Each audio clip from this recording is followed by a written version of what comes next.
चलिए दोस्तों, चलते हैं आज सेकंड दिन के क्लास में। आज सीखना है हमें अभाज्य गुणनखंड विधि से HCF जिसे हिंदी में माशा कहते हैं और LCM जिसे हिंदी में लसा कहते हैं, इसको निकालना। देखिए, हम सबसे पहले बनाने की विधि लिख रहा हूँ। किस तरह बनाएंगे इसे, उसे मैं लिख दिया। उसके बाद एक क्वेश्चन लेकर के और जो जो जैसे जैसे हमने बनाने की विधि लिखा है उसी अनुसार हम आउट करेंगे। तो जो भी संख्या दिया रहे उसे अभाज्य गुणनफल के रूप में लिखेंगे। फिर दूसरा पॉइंट हमने लिया है कि दो संख्या रहे तो दो दो का घेरा लगाना है। जैसे ऊपर एक दो तो दूसरा का भी दो एक घेरा लगाएं। ऐसा नहीं दो और तीन का घेरा नहीं लगाना, सेम संख्या होना चाहिए, अंक होना चाहिए। और तीन संख्या रहे तो तीन तीन का घेरा लगाएंगे। जैसे पहला का दो तो दूसरा का दो तो तीसरा का भी दो, इस तरह से गोल घेरा लगाएंगे। और तीसरा पॉइंट है इन घेरों से एक एक संख्या को निकालना है और उससे गुना करेंगे, वही आपका HCF यानी माशा ज्ञात होगा। हमने यहाँ एक सवाल लिया है कि 45 और 75 का अभाज्य गुणनखंड विधि से HCF बताएं। तो ठीक है, चलते हम बनाने की विधि हमने लिख दिया है। अब इसी विधि को हम फॉलो करेंगे। अभाज्य गुणनफल के रूप में कैसे लिखा जाता है आप पहले भी जान चुके हैं कि अभाज्य संख्याएं 2, 3, 5, 7, 11, 13 इस टाइप से लेना है। तो देखिए, इस सवाल को हम बनाने जा रहे हैं। 45 और 75। तो चलिए फिर से हम चलते हैं पहले वाले क्लास दिन। ये 45 है ना। आपको ये ध्यान रखना है 2, 3, 5, 7, 11, 13 इस तरह से ये भाज्य संख्या, इसी को लेकर के हमको निकालना है। तो 2 से हम लगा रहे हैं तो 45 2 से नहीं आ रहा है, 3 से आ रहा है। 3, 15, 45। फिर देखें आप 3 से आ रहा है कि नहीं, हाँ आ रहा है। तो 3, 5, 15।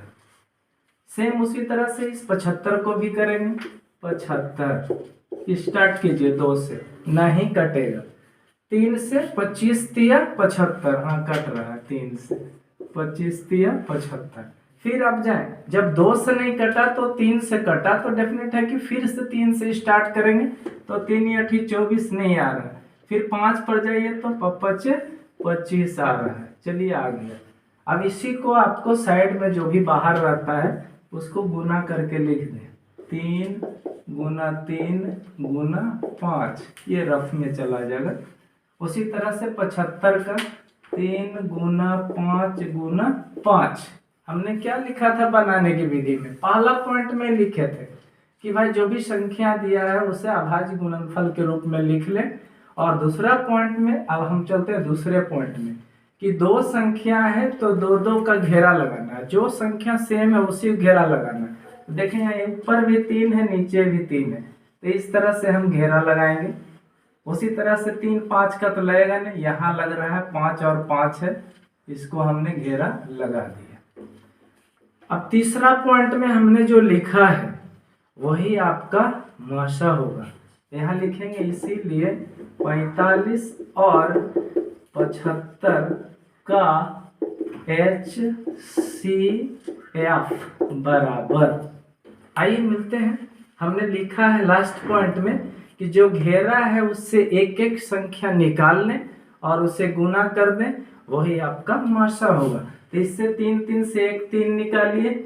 देखें, इससे एक निकला और दूसरा इससे निकलेगा 5, तो आपका आ गया 3, 5, 15। This is your answer. क्या हुआ होगा, क्योंकि हम तो भाई बना दिए ओरिजिनल आंसर। जो है कैसे बना वो बनाने की विधि हम पहले ही लिखा चुके हैं। चलते हैं, कुछ आपको हम HW दे देते हैं, जैसे आप घर पे प्रैक्टिस कीजिएगा इसे सीखने के बाद। 96 और 404, 96 और 404। सेम वही प्रोसेस अपनाइएगा। दूसरा देखें, दूसरा हम ले रहे हैं सवाल 144 और 198। 144 और 198। तीसरा सवाल जो हम ले रहे हैं हम देखिए, हम आपको बता देते हैं शॉर्ट में ही समझ लीजिएगा, 12, 15, 21, क्योंकि हम बनाने की विधि में भी लिखा है कि 3 संख्या रहे तो उसे किस तरह करेंगे। तो देखिए 12, 15, 21 हमने लिया, तो 12 को जिस तरह से उधर हम लोग तोड़े हैं सेम उसी तरह तोड़ेंगे तो आ जाएगा 2 गुने 2 गुना 3। 15 को तोड़िएगा तो आएगा 3 गुना 5। फिर 21 को तोड़ेंगे तो आएगा 3 गुना 7। तो हमने HCF में पहले ही बनाने की विधि में लिखा था कि यदि 2 संख्या है तो 2 का घेरा लगाएं, और यहाँ देखिए 3 संख्या है तो सिर्फ और सिर्फ 3 ही जो ऐसी संख्या दिख रहा है हमें जो कि इसमें तीनों में मौजूद है, तो हमने उसे घेरा लगा दिया। अब उसके बाद लिखेंगे कि इसीलिए 12, 15 और 21 का HCF बराबर, हम लास्ट पॉइंट में बनाने की विधि में मैं लिख दिया हूँ कि यदि 3 रहे तो 3 का घेरा लगाएं और उससे 1 निकालें। यहाँ तो सिर्फ 1 ही में घेरा लगा है, अतः आपका आंसर हो जाएगा 3। ठीक, तो इस तरह से एक और 3 वाला भी आपको जब भी परीक्षा में आए तो आप इस तरह से बना लेंगे, आपका यही हो गया आंसर। ये 2 नंबर की आती है। ओके, अब चले हम लोग सीखते हैं कि अभाज्य गुणनखंड विधि से लसा कैसे बनाया जाता है। एलसीएम के लिए, यहाँ एलसीएम के लिए 2 रूल अपना है। पहला है कि यदि 2 संख्या दिया रहे तो 2 का घेरा लगाएंगे, जैसे मास्टर में आपने किया था। उन घेरों से एक एक निकाल लेंगे, उसके बाद एलसीएम बराबर लिखेंगे, जो एक एक घेरा से निकला अब गुना, और जो घेरा से बच गया यानी जो भी बिना घेरे में है उसको बगल में हमने लिख दिया है कि शेष बचा हुआ को गुना कर दें, जो आएगा आपका आंसर। यहाँ समझने वाली बात है कि यदि 3 संख्या दिया हो तो क्या करेंगे। यदि 3 संख्या दिया रहे तो आप पहले 3 का घेरा लगा लें। सबसे पहले कितने का? 3 का घेरा लगाए, उसके बाद 2 का भी घेरा लगाए। ठीक, पहले 3 का, उसके बाद 2 का घेरा लगाना है। और जब एलसीएम निकालने लगिएगा तो उस घेरे से बाहर निकाल लेना है ना, जितना भी निकलेगा एक एक निकाल के, और शेष जो उन घेरों से बच जाएगा उसको हम लोग गुना कर देंगे, आपका वो एलसीएम हो जाएगा। हमने यहाँ एक सवाल लिया है कि 45 और 75 का एक एग्जाम्पल के तौर पे उसी सवाल को हमने दोहराया है कि उसका एलसीएम अभाज्य गुणनखंड विधि से कैसे निकालेंगे। तो चलो उसी तरह आंसर में देखें, उधर तो हम पहले ही सिखा चुके हैं मासा में ही, इसलिए लसा में उसे रिपीट ना करेंगे। 45 को हम लोग लिख सकते हैं अभाज्य गुणनखंड विधि से 3 गुने 3 गुना 5। कैसे आया है पहले मैं मासा में बता चुका हूँ। 75 तो 3 गुना 5 गुना 5। ठीक, इस तरह से जैसे पहले आप मासा में किए थे उसी तरह लसन निकालने भी करेंगे, और उसके बाद लिखेंगे। सबसे पहले तो घेरा लगाइए, 2 ही संख्या है तो 2 का घेरा लगाएंगे। चलिए देखिए घेरा लग गया, इसीलिए लास्ट में लिखेंगे कि 45 और 75 का एलसीएम बराबर। देखिए हमने कहा कि घेरा में जो भी है उससे एक एक बाहर निकालिए। तो यहाँ 3 है तो 3 बाहर, यहाँ 5 है तो 5 बाहर। ये तो आपका घेरा से बाहर निकला। आप यहाँ लिख सकते थे कि जो मासा था उसको तो बनाएंगे जब दोनों कंबाइंड रहता है, तो उसके बाद हमने गुना कहा करने। देखें मैं मोटी अक्षर में कर रहा हूँ कि जो बच गया, तो यहाँ देखें 3 बचा और दूसरा बचा यहाँ 5, हमने बोला उसे बगल में गुना कर दीजिए। अब आइए इसको गुना कर दें। 5 से 25, 25 नमा 2 25, यही हो गया आपका आंसर। ठीक, और इसी में अगर कंबाइंड सवाल तो कंबाइंड तो मैं बोलूँगा, तो इस तरह से आप आंसर कर दीजिएगा। एलसीएम हमने सवाल लिया एलसीएम के लिए, और उस वक्त हमने लिया था। अब देखिए इसी तरह से अगर मान लो कोई दूसरी सवाल है कि जैसे 3 ठो है कि 12 है, 15 है, 18 है। अब ऐसी 3 संख्या है। ठीक, अब इस तीन संख्या का हमें एलसीएम निकालना है, तो सबसे पहले इसे क्या करेंगे, जैसे उधर बताए थे भाग दे करके निकालने के लिए अभाज्य गुणनफल के रूप में, तो 2 गुना 2 गुना 3, 15 क्या होगा 3 गुना 5, और 18 के क्या होगा, तो 2 गुना 3 गुना 3।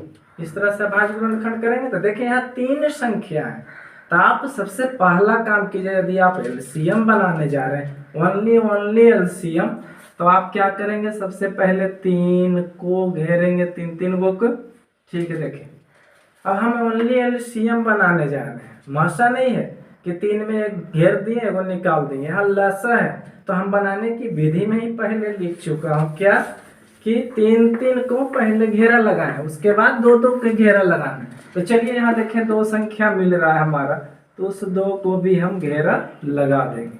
उसके बाद हम लिख देंगे कि 12, 15, 18 का एलसीएम बराबर, अब हमने बोला था कि घेरा से पहले का को बाहर निकालो, तो यहाँ से 2 निकला, यहाँ से 3, और उसके बाद जो शेष बच गया 2, 5 और 3, उससे क्या करेंगे, साइड में उसी के बगल में गुना कर देंगे। तो गुना करेंगे तो आएगा 3 तिया 9 दूनी 18 दहे की 180, ये हो गया आपका आंसर।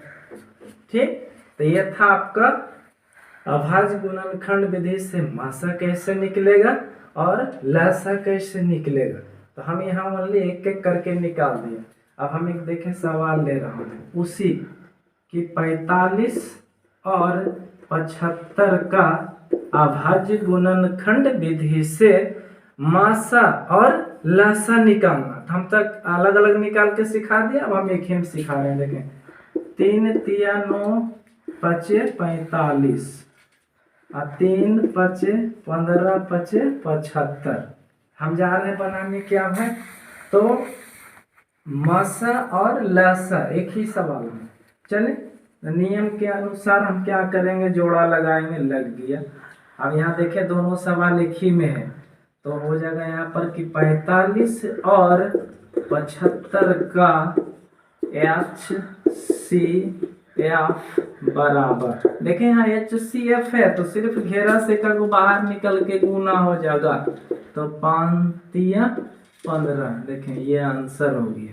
और इसी का लिखेंगे तथा 45 और 75 का LCM बराबर। देखें आपका ये 15, तो आप यहाँ 15 गुने शेष लिख सकते थे, लेकिन हमने क्या कहा कि नहीं, आप घेरा में ही जाइए, क्योंकि हमने अलग अलग सिस्टम से बता दिया था कि दोनों अलग अलग। तो पहले 3 होगा, एक घेरा से 5। लसा में हम क्या बोले थे कि जो बच गया प्लीज आप उसे बगल में गुना कर दें, तो 3 गुने 5, तब 15 15 ये कितना हो जाएगा बताएं, 225। This is your answer. देखें एलसीएम में 225 और उधर पहले बनाए थे हम लोग, वो एचसीएफ में हो गया आपका 15। तो इस तरह से अभाज्य गुणनखंड विधि से हमारा ये जो सवाल है आपका मासा और लसा, हमने इसे समाप्त कर दिया। और कुछ घर पे प्रैक्टिस करना है, तो 36 45 72 HW हम दे रहे हैं 36 45 और 72 का HCF एवं LCM कौन विधि से हुई, अभाज्य गुणनखंड विधि से। अभाज्य गुणनखंड विधि से निकाला। देखिए ठीक, तो जैसे हमने बताया 3 अंक वाला अलग से लसा, हमने 2 का मासा और लसा दोनों बता दिया, तो इस तरह से 3 का निकालेंगे। 3 घेरेंगे पहले लसा में, और ये बाकी जो 2 घेरना है, और जो बच जाएगा उसको गुना कर देना। तो इस तरह से हमारा अभाज्य समाप्त हो। अब हम दूसरे सवाल की तरफ चलते हैं, और यहाँ भी है मासा और लसा से ही रिलेटेड, लेकिन सवाल अलग ढंग के और ये अक्सर परीक्षा में पूछता है ना। तो देखें क्या सवाल रहेगा। सवाल में रहेगा कि यदि पहली संख्या, दूसरी संख्या, HCF यानी मासा, LCM यानी लासा दिया रहे, परंतु यहाँ लिखा हुआ है कोई एक लुप्त हो, तो हमने बनाने की विधि लिखा है कि प्रश्न से आप क्या करेंगे, जो भी HCF अगर देल है, LCM देल है, पहली संख्या देल है, दूसरी संख्या देल है, जो भी है चारों में 3 दिया रहेगा उसे आप लिख लेंगे। हमारा यहाँ देखें सिस्टम के तहत में दूसरी संख्या क्या है, लुप्त दिखाया गया है, तो सूत्र से लिखेंगे कि पहली संख्या, इसे याद रखिएगा क्योंकि ऑब्जेक्टिव में भी अक्सर आप पूछता है कि पहली संख्या गुने दूसरी संख्या बराबर लिखेंगे HCF गुने LCM। सूत्र तो याद हो गया होगा, पहली संख्या गुने दूसरी संख्या बराबर HCF गुने LCM। चलते हैं पहला सवाल की तरफ हम, कि सवाल में दिया हुआ है कि यदि HCF 306 एंड 657 यानी 657 बराबर 9, तो LCM 306 और 657 ज्ञात करें। चलिए मिलते हैं, देखें हम लिखेंगे आंसर में प्रश्न से, यानी HCF जो देल है उतार दिया, LCM क्या पूछा वो लिख दिया। अब देखें आप गौर से, यहाँ समझने वाली बात है कि जो ब्रैकेट में रहेगा अंदर में, तो जो शुरू में रहेगा ना वो कहलाएगा पहली संख्या, तो हो गया 306। दूसरा जो रहेगा वो कहलाएगा दूसरी संख्या, यहाँ हो गया 657।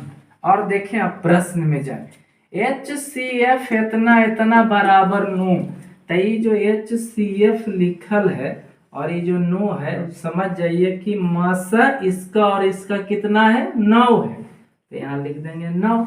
तो यहाँ देखें सवाल में क्या पूछा है, LCM इतना, यहाँ देखें बराबर वाट है, यानी कि LCM आपको यहाँ पता नहीं है, तो क्या करेंगे भाई, तो लिखेंगे सीधा, देखेंगे और सूत्र से, ठीक, ये देखिए हमने लिख दिया, गौर से देखें हमने लिख दिया है सूत्र से पहली संख्या कितना है जी, तो 306 गुना दूसरी संख्या 657 बराबर HCF कितना है जी, तो 9 गुने LCM नहीं है अतः उसको लिखेंगे LCM। हो गया, अब सब तो मालूम ही है, ये गुना में है, इधर लाके भाग दे दीजिए, तो 306 गुने 657 बटा 9 बराबर हो जाएगा LCM। काटे देखें, कटेगी, 9 27 और 9 चौके 36, तो इसीलिए आप लिखिएगा सवाल को इस तरह, LCM ऑफ 306 एंड 657 बराबर, देखें 34 गुने 657, 34 गुने 657, जो आएगा गुना करके वही आपका होगा आंसर। आप तो गुना कर लेंगे, देखें 657 को 34 से गुना करेंगे, 7 के 28, 5 के 20, 2 22, 6 के 24, 2 26, 7 21, 5 15, 2 17, 6 18, 1 19, 8 3 7 6 13, 9 11, 1 12, 1 22, 33 8, 22 33 8, यही होगा आपका आंसर। ठीक, अब चले अब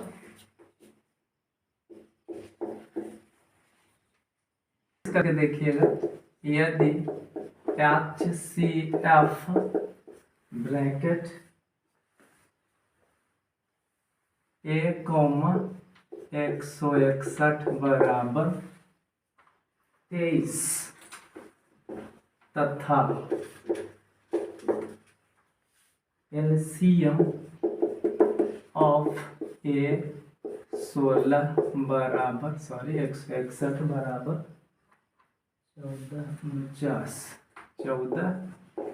14 तो A ज्ञात करें। देखिए इसको प्रैक्टिस के लिए हमने दे दिया, करना कुछ नहीं है। HCF देखें 23 देल है, पहली संख्या देखें गायब है, क्या है पहली संख्या। दूसरी संख्या देल है, लेकिन यहाँ देखें आप LCM 14 4 में यानी 1449 दिया हुआ है। तो आप इसी तरह से सूत्र लिख दीजिएगा, पुट कर दीजिएगा, काट दीजिएगा, जो आएगा आपका आंसर हो जाएगा। जो पहली संख्या गायब है तो पहली संख्या आंसर, दूसरी संख्या है तो दूसरी संख्या। चलिए देखें सवाल, हमने नोट पॉइंट में लिखा है। कभी कभी सवाल क्या होता है ना कि लिटरेचर में रहता है, यानी वाक्य में दिया रहता है। तो अगर अधिक से अधिक पूछे तो सिंपल सा है, आप उसका HCF निकाल दीजिएगा, है ना, भाग विधि से निकाल दें या अभाज्य गुणनखंड विधि से, यहाँ पर कोई रिस्ट्रिक्शन नहीं है।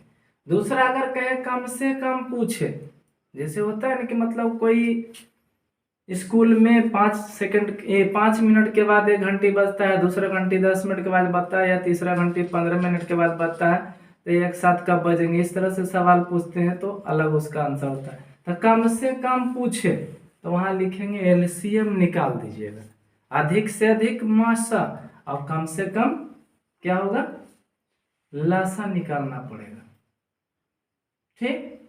तो यहाँ देखें आप 3 पात्र में दूध भरा हुआ है, एक है 27 का, दूसरा है आपका 36 लीटर का, और तीसरा है 72 लीटर का हुआ। मान लो 3 पात्र है, तीनों पात्र में कोई में 27 है, किसी दूसरे में 36 है, 72।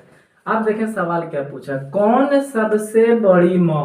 तो हमने यहाँ लिखा है सबसे बड़ी मतलब अधिक से अधिक। तो आप क्या करिएगा इस सवाल में, आराम से 27 लिख देंगे, 36 लिख देंगे, 72 लिख देंगे, और अभाज्य गुणनखंड विधि से, है ना, इसको क्या करेंगे निकाल देंगे इसका HCF, और जो आएगा HCF वही आपका हो जाएगा आंसर। जैसे देखें हम भाग विधि से डायरेक्ट कर रहा हूँ, ठीक।